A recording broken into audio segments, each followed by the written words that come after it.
Hi, I'm Alan and this is Prayers to the Dice Gods, and today we're going to take our Angels of Defiance to the next level, make him look a little bit cooler.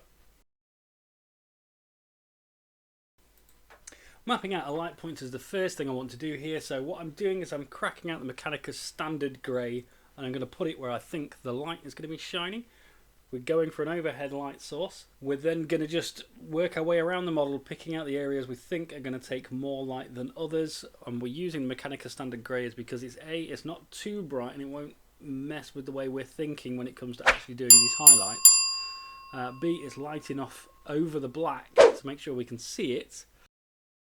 So what we're going to do is we're going to take some Corvus black, we're going to mix that with the Mechanicus Standard Grey, and that is going to be our first highlight. The idea is to try and make these a progressive highlight, but we want to do it in such a way where your eye is tricked into thinking that we've gone for a nice smooth blend as opposed to what we're doing, which is just we're going to go around and layer this up until we get it as light as we possibly can.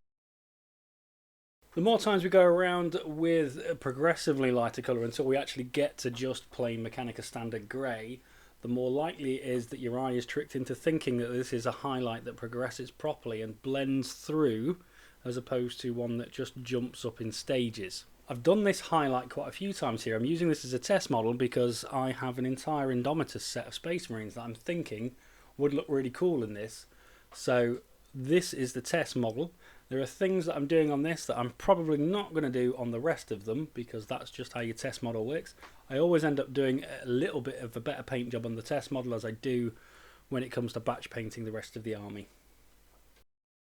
Now if you want to replicate this, I suggest that you go for the 5 highlight approach as opposed to what I've done here, which I think worked out at about 15. So just mix in progressively lighter amounts. It's really go around as many times as you want to. At 5, your eye will be tricked into thinking that there is a blend there, but if you do it as many times as I have, it starts to look more and more like it's a smoother blend. When I hit the bit when I'm just using Mechanicus Standard Grey as it is to do the highlights, I'm then going to start mixing in Ulthuan Grey into the Mechanicus Standard Grey to make that progressively lighter. What we're aiming to do is head towards white because I want a nice focal shine point. Now our reason for using Corvus Black when we did this model originally was because we can shade from Corvus Black. It's not entirely black, it's more like a really dark grey. So here I can get out the Abaddon Black and then start using that to do a little bit of panel lining and create some extra shade in the darker parts. Using some mummy robes from the army painter, we're just going to go around and we are going to map out where we want the highlights on the cream sections. This isn't quite as light as you think, but it is easy to spot when you've got the model in front of you.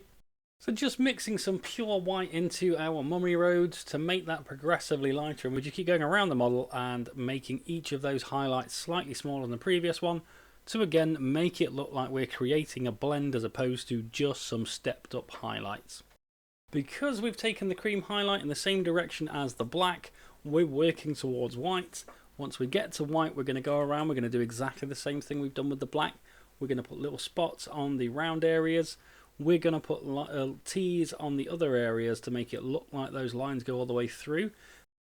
We're going to change the highlighting on the rifle. Instead of having our edge highlight all the way around, what we're going to do is we're going to create a focal one towards the bottom of each of the panels on it, so that it looks like the line's hitting it and then running along. If you're liking the video so far, don't forget to click on the like button below before the channel's chapter finds it and wipes it from existence.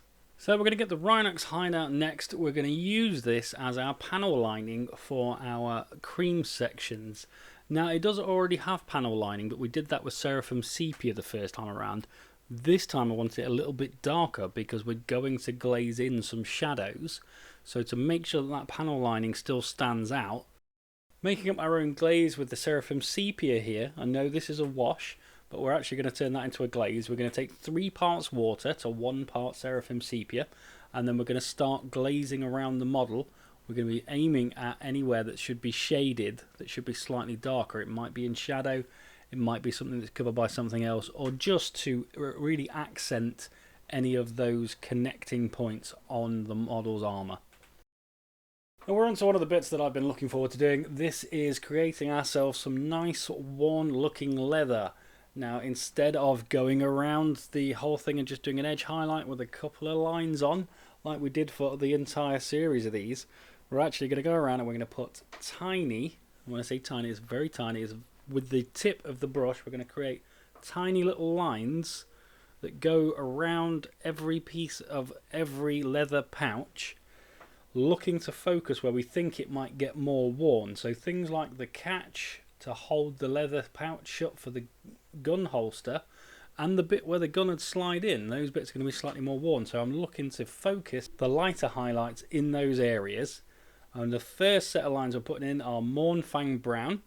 We're then going to move on to XV88. Now, when we're doing these lines, we don't want them to be like right next to each other. What we're going to do is create little gaps so that when we go with the next shade, it'll fill in some and go over some of the others, and it'll just start to create an actual worn looking leather look. Now we're actually going to go on to our Tallarn sands, and that's the second to last highlight we're doing on this.